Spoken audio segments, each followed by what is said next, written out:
There you go. There you go, folks. My face. Now, if you have a heart attack, it's not my fault. Boom. Um, okay, I just watched a video. I've watched several today on bugging out and bug out bags and I don't have any bugs. I have moths. and all that Same wonderful thing. stuff. Yeah, we have a moth issue here. Well, they come in at night. Anyway, so what I wanted to say is, it seems like I'm finding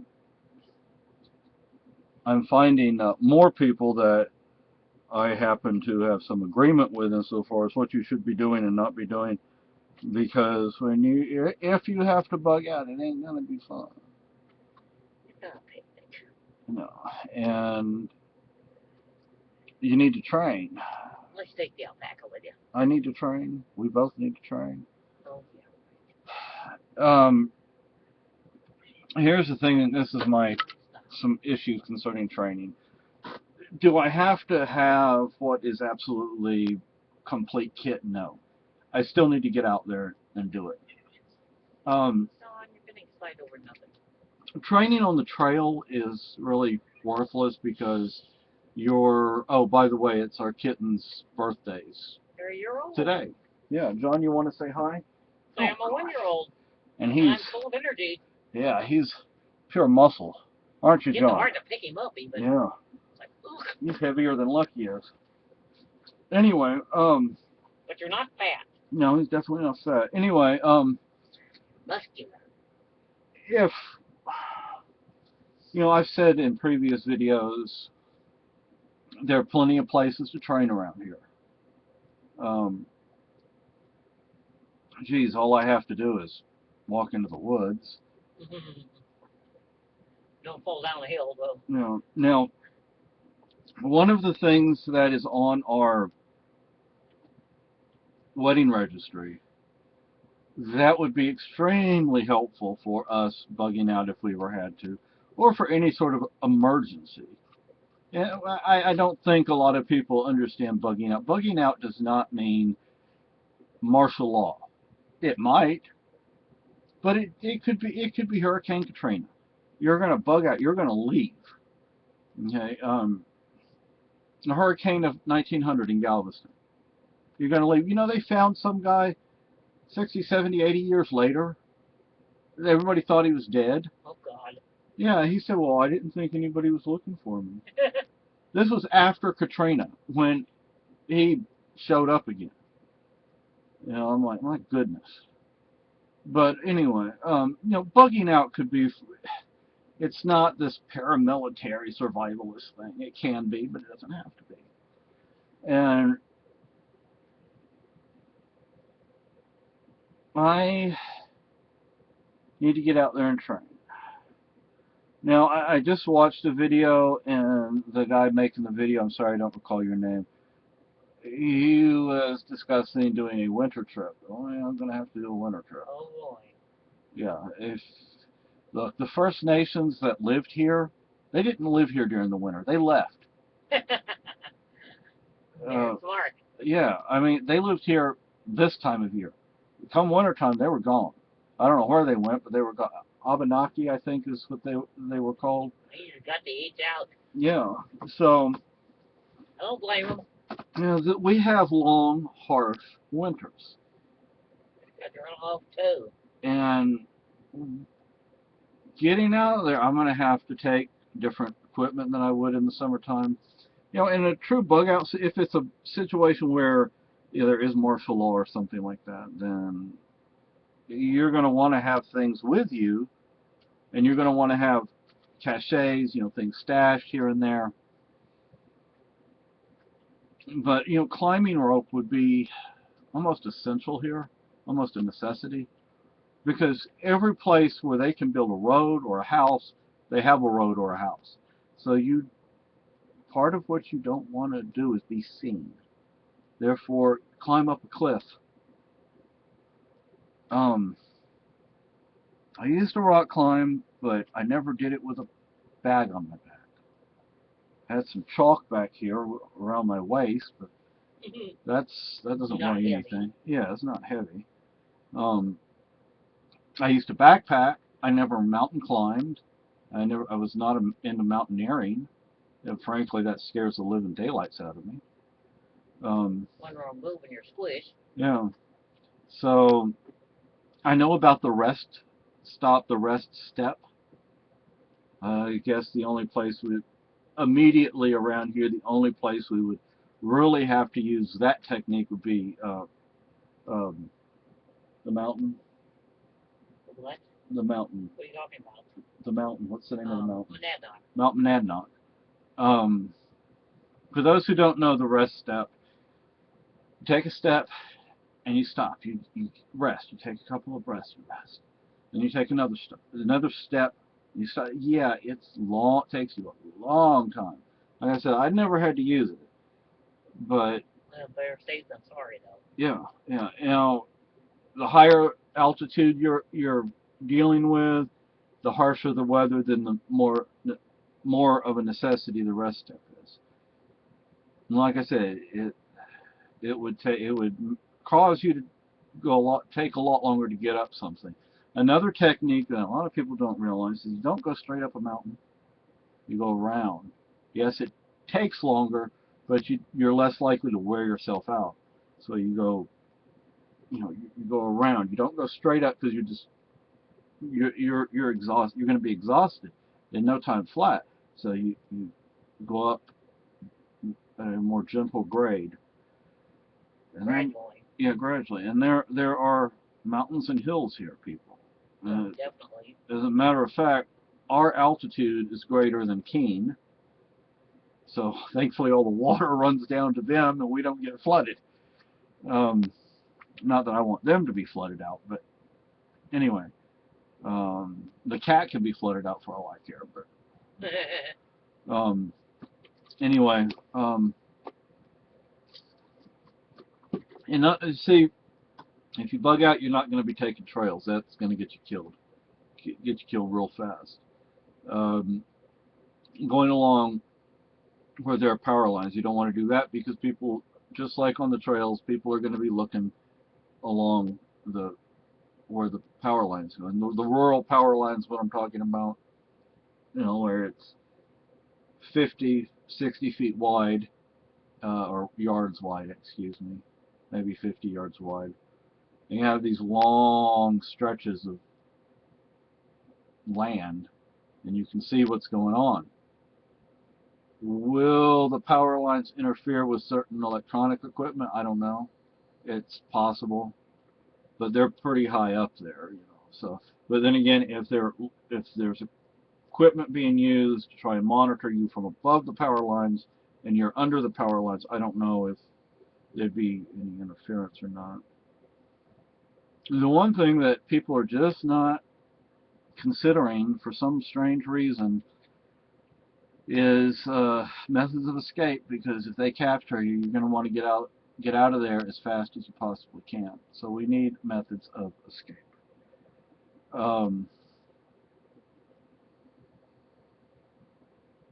Get your invisible magic wand out. Yeah. And whoop, you're invisible, just walk out. Another way of doing the escape thing is to counter-engineer everything. Okay? If you can figure out how to break in, then you can probably figure out how to break out. I'm talking about messing with their electronic equipment. Engineer it. Yeah, reverse engineer it. But I need to go ahead and take a trip. John. I don't really want to do it right now because we have so much going on with wedding planning and that kind of thing.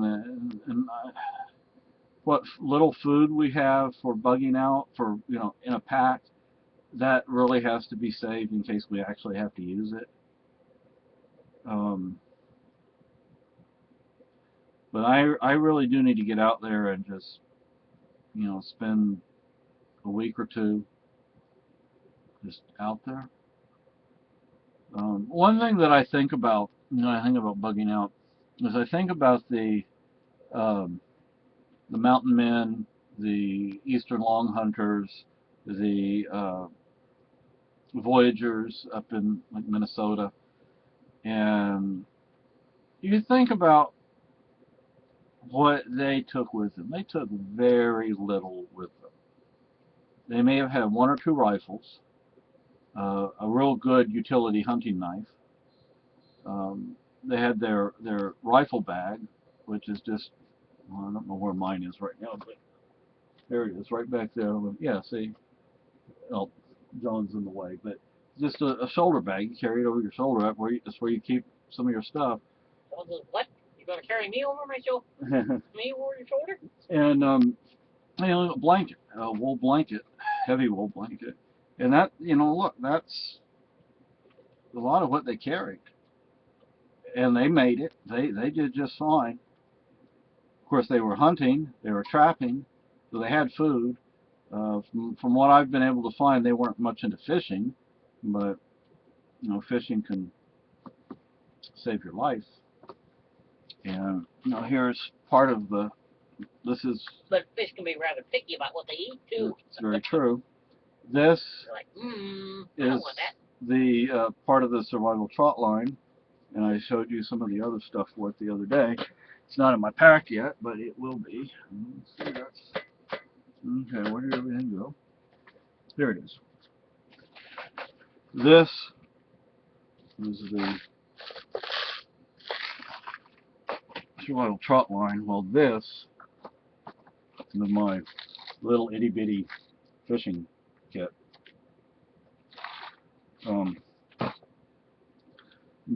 Anyway, let me see what that book is. Oh. And so anyway,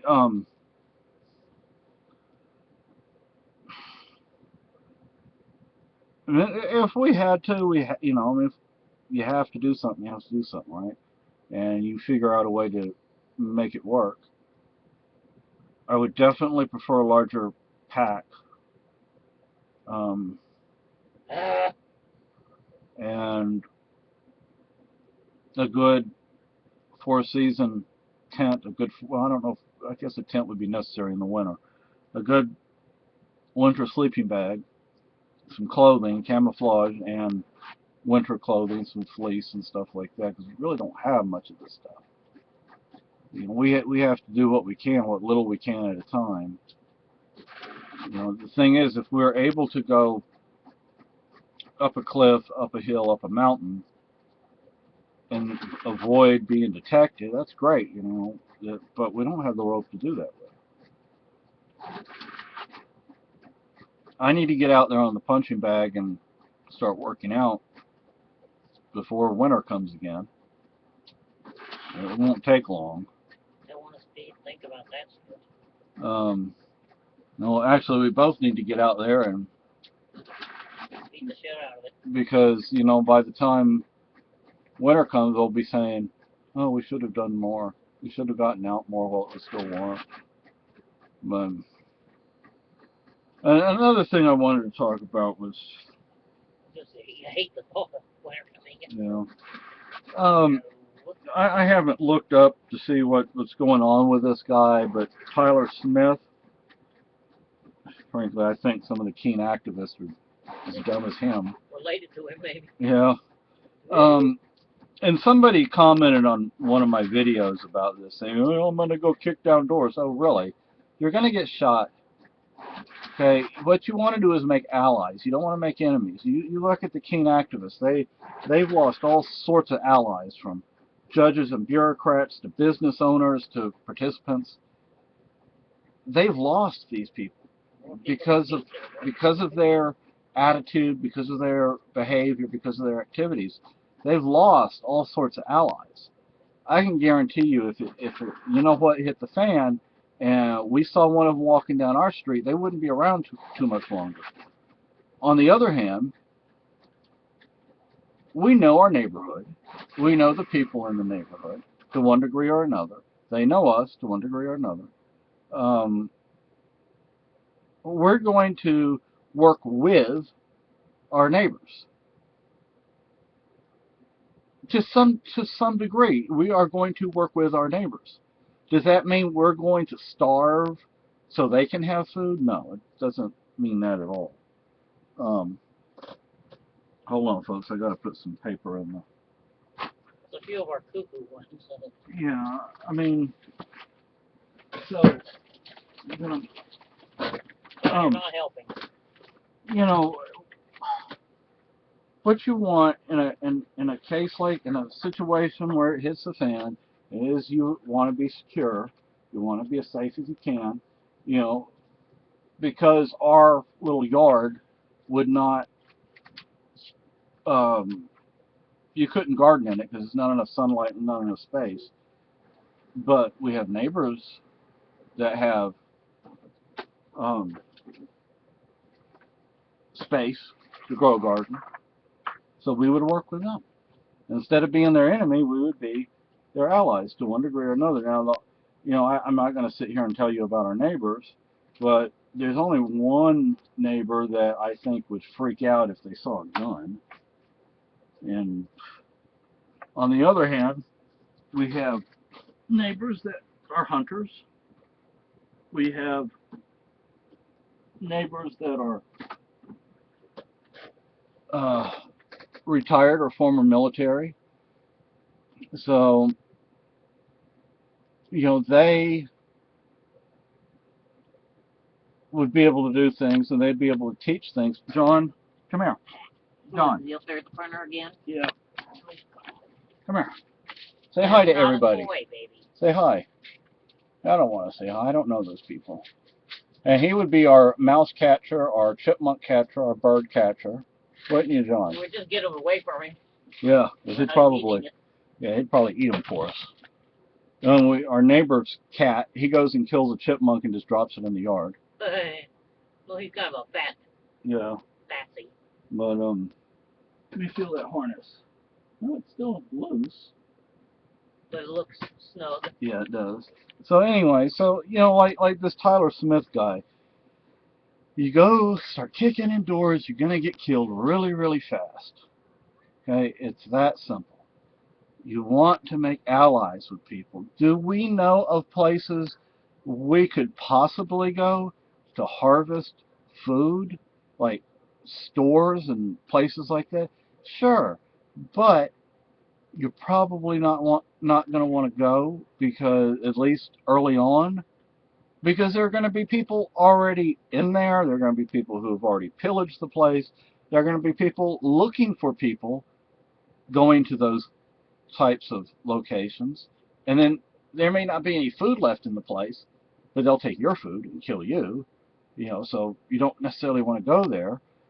There are a lot of little villages or little towns here that a lot of people would never even go to, wouldn't even know they existed. Even on maps, some of these places, can't find them. Yeah, they're just not there. So we know of some of these places, but you don't just go kick the door in. You have to surveil the place, and just because you don't see movement for a day or two doesn't mean there's not somebody in there. There could very well be somebody in there. And do you want to just kick the door in, or do you want to try another method to lure somebody out or lure somebody to a window or door? Sneak up on them. Yeah. So, you know, for those of you who think you're going to go kick indoors, you're going to be some of the first people that are going to be dead. One, because when you kick the door in, you're dead. Somebody's going to shoot you. Or you're going to get caught by a booby trap. Two, we know who some of you are, and if we see you, like Tyler Smith, we're not going to give you a chance to get to us. It's just freaking common sense, people. But anyway, I'm just going on and on. But you're a little wound up, I think. Yeah, and we have to go to an appointment, and I don't know if we're going to get to sleep, but I'm sure going to try, because if I don't, by the time it's time to go, I'm going to hit you in the head or something. Yeah, we have a cast iron skillet she hits me with sometimes. Well, you're kind of... And I snore like a rhinoceros. I thought that was a bear next to me. Or you're fuzzy. Yeah. But When and you you know undo your. this, if it it hits the fan, I'd probably like tuck it in to something so it didn't get caught on things. But anyway, I don't know what else to say. That's about that's about it, I guess. Bye bye.